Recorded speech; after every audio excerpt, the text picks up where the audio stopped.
আজকে আমরা একটা নতুন অধ্যায় নিয়ে আলোচনা করব গোলক। তাহলে গোলক নিয়ে আলোচনা করবার পূর্বে গোলক সম্পর্কে আমরা কিছু ফর্মুলা সম্পর্কে আমরা জেনে নিই আগে। দেখো আমি এক জায়গায় লিখে রেখেছি ফর্মুলাটা। গোলকের সমগ্র তলের বা বক্রতলের ক্ষেত্রফল হবে 4πr²। মনে রাখবে 1 নম্বর ফর্মুলা কি বলছি, গোলকের সমগ্র তল বা বক্রতলের ক্ষেত্রফল হবে কি 4πr² বর্গ একক। মনে রাখবে ক্ষেত্রফল যখন উল্লেখ করব তখন এককের আগে বর্গ কথাটা অবশ্যই উল্লেখ করব। তারপরে আসছে দেখো গোলকের আয়তন 4/3 পার r³ এবং অর্ধগোলকের সমগ্র তলের ক্ষেত্রফল হবে 2πr² বর্গ একক। তাহলে ক্ষেত্রফলের সময় লক্ষ্য করছি আমরা কি বর্গ কথাটা উল্লেখ করতে হবে এবং আয়তনের সময় উল্লেখ করব কি ঘন কথাটা আমরা উল্লেখ করব। তাহলে এখন আমাকে জানতে হবে, দেখো এখানে 4πr² লিখেছি, আবার 4/3 πr³ লিখেছি। এখানে আমাকে আগে জানতে হবে এই আর মানে কি এবং পায়ের মান কত সেই সম্পর্কে আমাকে আগে ধারণা তৈরি করতে হবে। মনে রাখবে পায়ের মান হলো 22/7।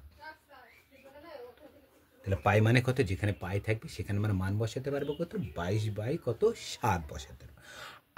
আর হলো ব্যাসার্ধের মান, আর মানে ব্যাসার্ধ। মনে রাখবে আর মানে হচ্ছে ব্যাসার্ধ। তাহলে আগে আমাকে জানতে হবে ব্যাসার্ধ। দেখো আমি একটা বৃত্ত আঁকলাম। তাহলে দেখো বৃত্তটি কিন্তু কেন্দ্রকে নির্ভর করে বৃত্তটা গঠিত হয়। কেন্দ্র থেকে পরিধি পর্যন্ত, দেখো এটা হলো কেন্দ্র, যেখান থেকে বৃত্তটা যে ফুটকিটা দিচ্ছে এটা হলো কেন্দ্র, এটা ও লিখে দিলাম। আর এটা কি, এইটা হলো পরিধি। এটা যে বক্ররেখা দ্বারা বৃত্তটি পরিবেষ্টিত থাকে তাকে বলা হয় পরিধি। কেন্দ্র থেকে পরিধি পর্যন্ত যে দূরত্ব এটাকে বলা হয় কি ব্যাসার্ধ। তাহলে ও এটা কি হবে ব্যাসার্ধ। এবং দেখো আবার কেন্দ্র থেকে আবার বাড়িয়ে দাও পরিধি পর্যন্ত, বিএ বা এবি, এটা হলো ব্যাস। লক্ষ্য করো ব্যাসটা দুটি অংশে ভাগ হয়েছে। দেখো এটা বি থেকে ও পর্যন্ত এটাও ব্যাসার্ধ, ও থেকে বি পর্যন্ত এ পর্যন্ত এটা হলো ব্যাসার্ধ। তাহলে মনে রাখবে কোনো বৃত্তের ব্যাস জানা থাকলে ব্যাসার্ধ কিন্তু আমরা সহজেই বের করতে পারবো, এবং ব্যাসার্ধ জানা থাকলেও কিন্তু ব্যাস আমরা বের করতে পারবো। ভালো করে লক্ষ্য করো, এ বি যেটা সরল রেখা, ধরো এটা এ থেকে বি পর্যন্ত, এটা ও এ যোগ ও বি এর সমন্বয়ে গঠিত। ও এ এবং ও বি কে যোগ করো, তাহলে আমরা এ বি কিন্তু সরলরেখার পুরো মানটা পেয়ে যাব। এ বি সমান 4, তাহলে এখানে 4কে যদি 2 দিয়ে ভাগ করি তাহলে এটা 2, দেখো 2-এর সাথে 2 যোগ করে দেখো সমান 4 চলে আসছে। তাহলে মনে রাখবে যখন আমার ব্যাস জানা থাকবে, কি জানা আছে, ব্যাস জানা আছে, সেক্ষেত্রে ব্যাসার্ধ বের করব। ব্যাসার্ধের ফর্মুলা কি, ব্যাসের অর্ধেক। ব্যাসের কি হবে অর্ধেক, ব্যাসের অর্ধেক হয় ব্যাসার্ধ, ব্যাসের অর্ধেক হবে ব্যাসার্ধ। তাহলে কি লিখতে পারি, ব্যাস ভাগ কত 2, ব্যাস ভাগ 2, তাহলে কি হবে কি ব্যাসকে 2 দিয়ে ভাগ করলে আমরা ব্যাসার্ধ পেয়ে যাব। একইভাবে 2 ইন্টু ব্যাসার্ধ, তাহলে কি হয়ে যাবে, আমরা ব্যাস পেয়ে যাব। তাহলে 2 ইন্টু ব্যাসার্ধ করলে ব্যাস পাচ্ছি, আর ব্যাস ভাগ 2 করলে কি পাচ্ছি আমরা ব্যাসার্ধ পাচ্ছি। তাহলে কোনো বৃত্তের ব্যাস জানা থাকলে আমরা ব্যাসার্ধ বের করে নিতে পারবো, আবার ব্যাসার্ধ জানা থাকলেও কি করতে পারবো, আমরা ব্যাসটা বের করতে পারবো। তাহলে কি ব্যাস জানা থাকলে ব্যাসকে 2 দিয়ে ভাগ করে দাও, তাহলে ব্যাসার্ধ পেয়ে যাব। একইভাবে ব্যাসার্ধ জানা আছে, তুমি ব্যাস বের করতে চাও, ব্যাসার্ধকে 2 দিয়ে গুণ করে দাও, তাহলে কি হয়ে যাবে কি ব্যাস বেরিয়ে যাবে। আর মানে কি, আমরা ছোট হাতের আর দ্বারা আমরা বৃত্তের ব্যাসার্ধ কি করি চিহ্নিত করে। এবার অঙ্কটা দেখো কি বলছে, একটি গোলাকার গ্যাস বেলুন ফোলাবার সময় তার ব্যাসার্ধের দৈর্ঘ্য 7 সেমি থেকে 21 সেমি হলে বেলুনটির পূর্বের ও পরের সমগ্র তলের ক্ষেত্রফলের অনুপাত কত হবে? অঙ্কটা খুব সিম্পল এবং খুব সহজে আমরা কিন্তু অঙ্ক করতে পারবো। দেখো অঙ্কটার শর্তটা দেখো কি বলছি, দেখো আমরা গ্যাস বেলুন অনেকে দেখেছি ফোলানোর সময় যে মুখটা থাকে কি থাকে, গোলাকার থাকে, তাই না? এবার যখন ফোলানো হয়ে যায় সেই মুখটা কিন্তু আস্তে বড় হয়ে যায়, আমরা ওর মধ্যে বাতাস যখন প্রেস করি তখন ওটা বড় হয়ে যায়। যখন আমি ফোলাবো তার আগে যখন ছিল, ফোলাবার আগে তার ব্যাসার্ধ ছিল 7 সেমি, কিন্তু যখনটা বেলুনটা কি ফোলানো হয়ে গেল তখন তার ব্যাসার্ধ হচ্ছে কত? 21 সেমি। তাহলে আমাকে দেখতে হবে, দেখো বেলুনটার ব্যাসার্ধ যখন 7 সেমি ছিল তখন বেলুনটির সমগ্র তলের ক্ষেত্রফল কত ছিল, এবং বেলুনটি ফোলানোর পরে ব্যাসার্ধ হলো কত? 21 সেমি, তখন ক্ষেত্রফল কত হবে, এই সমগ্র তলের ক্ষেত্রফল কত হবে যদি আমরা বের করতে পারি তাহলে আমরা দুটোর অনুপাত করে দিলে আমার কিন্তু উত্তরটা হয়ে যাবে। দেখো যখন হচ্ছে ব্যাসার্ধ থাকছে, বেলুনটির ব্যাসার্ধ থাকছে কত?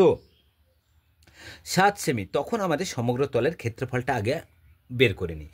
একটা করে দেখুন, ব্যাসার্ধ দৈর্ঘ্য বলেছে 7 সেমি, 7 সেমিটা কখন? বেলুনটি ফোলাবার আগে, তাই না? তাহলে 7 সেমি বেলুনটির, গ্যাস বেলুনটির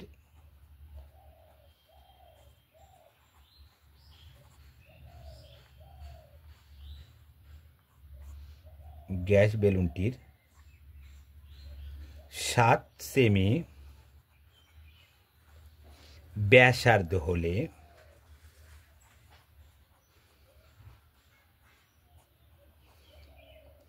সমগ্র তলের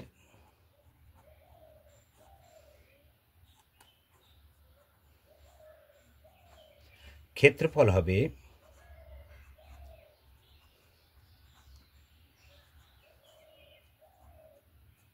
যখন বেলুনটির ব্যাসার্ধ 7 সেমি, দেখো লিখেছি গ্যাস বেলুনটির 7 সেমি যখন ব্যাসার্ধ তখন তার সমগ্র তলের ক্ষেত্রফল কত হবে আমাকে সেটা আগে বের করে নিই। তাহলে বেলুনটির ব্যাসার্ধ এখন কত আছে? 7 সেমি, সেক্ষেত্রে বেরোবে সমগ্র তলের ক্ষেত্রফল। এখনই দেখো লিখেছিলাম সমগ্র তলের ক্ষেত্রফলের ফর্মুলা 4 পাই আর স্কোয়ার। তাহলে আগে ফর্মুলাটা, তাহলে সমগ্র তলের ক্ষেত্রফল ফর্মুলা কি? 4 পাই আর স্কোয়ার, ক্ষেত্রফল মানে কি লিখবো আমি? বর্গ একক। তাহলে 4, ফর্মুলা 4 রেখে দাও, ইন্টু পায়ের মান কত বললাম? 22/7, 22/7। আর মানে কি বললাম? ব্যাসার্ধ, এখানে ব্যাসার্ধ আছে কত? দেখো 7, তাহলে আরেক জায়গায় লিখতে পারি কি? 7-এর কি স্কোয়ার, বর্গ লিখে দিলাম, বর্গ। এবার দেখতে হবে এককটা কি আছে, এককটা কি আছে? সেমিতে। দেখো এবার 7 স্কোয়ার মানে কি? 2 7, এবং সেটাকে হচ্ছে লঘিষ্ঠ আকার করে দিলে কিন্তু আমার কি, যখন বেলুনটির ব্যাসার্ধ 7 সেমি হচ্ছে তখন তার সমগ্র তলের ক্ষেত্রফলটা আমরা কি পেয়ে যাব। তাহলে কি করবে এখানে? 4 গণিত 22/7 গণিত, এখানে 7 স্কোয়ার মানে কি লিখতে পারি? 7 গণিত 7 বর্গ সেমি। তাহলে এই 7 কি করলাম আমি? কেটে দিলাম। তাহলে কি কি পড়ে আছে দেখো, উপরে 4, 22 আর 7, তাহলে 4 22 কত? 88, তাকে গুণ করতে হবে কত? 7 দিয়ে। 7 8 56, 6 হাতে কত? 5, 7 8 56, 56 আর 5 61,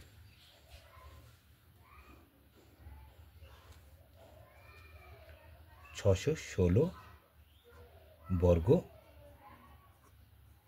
সেমি। তাহলে বেলুনটির ব্যাসার্ধ যখন 7 সেমি আছে তখন সমগ্র তলের ক্ষেত্রফল পেলাম কত? 616 বর্গ সেমি। এখন ব্যাসার্ধ হচ্ছে 21 সেমি, তখন সমগ্র তলের ক্ষেত্রফল দেখি। গ্যাস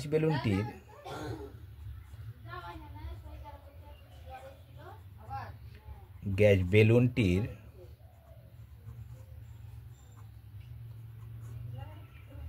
ব্যাসার্ধ কত আছে এখন?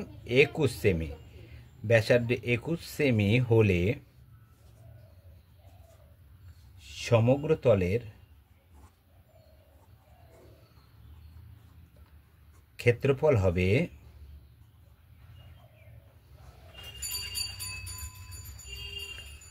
কি একই ফর্মুলা 4πr²। তাহলে 4πr², তাহলে 4 রেখে দাও ইন্টু পাই, এখানে পাই এর মান কত তুমি ফর্মুলাটা লিখেই কর, 4π ইন্টু r²। আমি আরও ভেঙে করে দিলাম বর্গ সেমি আরও সুবিধার জন্য। তাহলে 4 রেখে দিলাম, 4 ইন্টু পাই 22/7 ইন্টু আর মানে কত 21 স্কোয়ার কি বর্গ সেমি। তাহলে আমরা এটাকে ব্র্যাকেট তুলে কি লিখতে পারি, 4 ইন্টু 21 কবার লিখবো আমরা, দুবার লিখবো, 21 ইন্টু 21 বর্গ সেমি। লঘুষ্ঠাকার করে দাও 7, 3 সাথে কত হয় 21। তাহলে উপরে পড়ে আছে দেখো 7, 4, 22, 3 আর 21। তাহলে এগুলোকে কী করবো, আমাকে গুণ করতে হবে। তাহলে দেখো প্রথমে 22কে 4 দিয়ে গুণ করো, 88 হচ্ছে। 88কে গুণ করবো কত দিয়ে, 3 দিয়ে। 3 8 24, এখানে লিখি 3 8 24, হাত থেকে কত 2, 3 8 24 আর 2 26।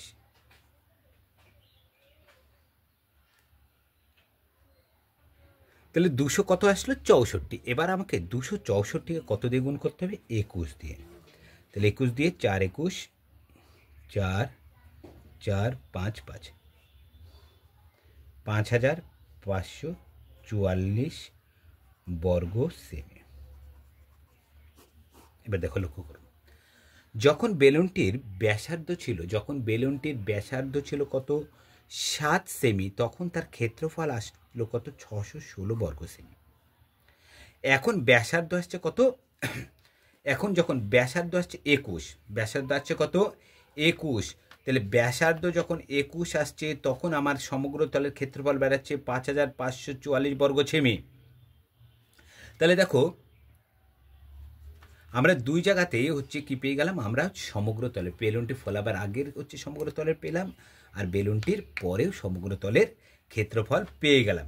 এবার কি করতে হবে আমাকে, যেটা করতে হবে এবার লক্ষ্য করো, বলে দিচ্ছে যে বেলুনটি পূর্বের ও পরের সমগ্র তলের ক্ষেত্রফলের অনুপাত কত। এবার দেখো তাহলে এটা কি, বেলুনটি ফোলাবার পূর্বে সমগ্র তলের ক্ষেত্রফল, আর এটা কি পরের সমগ্র তলের ক্ষেত্রফল, এটার অনুপাতটা বের করে দিলেই কি হয়ে যাবে, আমার উত্তরটা বেড়ে যাবে। অতএব কি চাইছে, বেলুনটির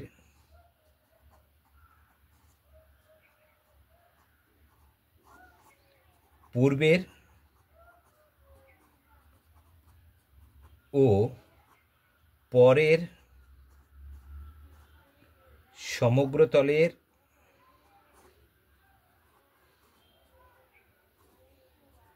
ক্ষেত্রফলের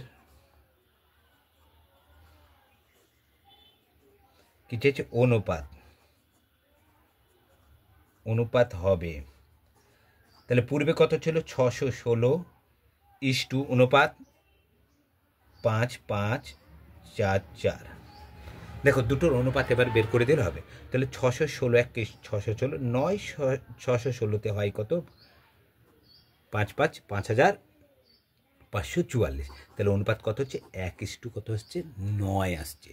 দেখো খুব সহজে, দেখো অঙ্কটা শুধুমাত্র বুঝতে হবে। দেখো এখানে একেবারে সিম্পলভাবে বলে দিচ্ছে, গ্যাস বেলুনটি ফোলাবার আগের ব্যাসার্ধ বলেছে, পরের ব্যাসার্ধ বলেছে, এবং দুটোর ক্ষেত্রে কিন্তু সমগ্র তলের ক্ষেত্রফলের অনুপাতটাই যেহেতু চেয়েছে, তাহলে ফোলাবার আগে তার সমগ্র তলটা কত এবং ফোলানোর পরে সমগ্র তলের ক্ষেত্রফল কত সেটা যখনই বেড়ে গেল, এবার চেয়েছে তো সমগ্র তলের ক্ষেত্রফল অনুপাত, এবার দুটো কী করে দিলাম, আমি অনুপাত করে দিলাম। দেখো খুব সহজেই আমার তাহলে অঙ্কটা হয়ে যাচ্ছে।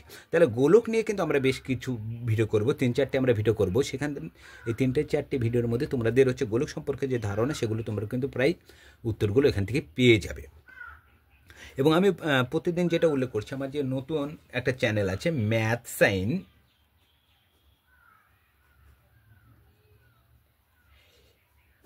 এর লিঙ্কটা পেয়ে যাবে আমার এই লং যে ভিডিওটা আছে সেই ভিডিওর ডেসক্রিপশন বক্সে কিন্তু ম্যাথ সায়েন্সের লিঙ্কটা পেয়ে যাবে। এখানে দুপুর 12টার সময় একটা আমি শর্ট ভিডিও ছেড়ি বিভিন্ন কম্পিটিশন পরীক্ষার অঙ্ক। তাছাড়া আমার এই লং ভিডিও চ্যানেলেও আমি 6টার সময়, সন্ধ্যা 6টার সময় একটা হচ্ছে শর্ট ভিডিও ছেড়ি। তোমরা যদি দুটো করে শর্ট ভিডিও তোমরা প্রতিদিন কালেক্ট করতে পারো, তাহলে অন্যান্য যে সমস্ত কম্পিটিশন পরীক্ষাগুলো আছে সেই সমস্ত পরীক্ষাতে কিন্তু তোমাদের হচ্ছে কমন পাওয়ার সম্ভাবনা অনেক বেশি থাকবে। এবং তাছাড়াও যেহেতু ওখানটায় নিয়ম সহ উল্লেখ করে দেওয়া যায়, তাহলে একই নিয়মের অন্যান্য যে সমস্ত অঙ্ক আছে খুব সহজে তোমরা কিন্তু নামিয়ে নিতে পারবে। আর তোমাদের যদি আমার চ্যানেলটা ভালো লেগে থাকে তাহলে তোমরা লাইক, কমেন্ট, শেয়ার করবে এবং সাবস্ক্রাইব করবে, যেন কাজ করার আমি উৎসাহ পাই এবং তোমাদের আরও নতুন নতুন আরও অঙ্ক নিয়ে আসতে পারি। আজ এই পর্যন্ত, পরের ভিডিওতে আমরা গোলক নিয়ে বিশদ আরও আলোচনা করব।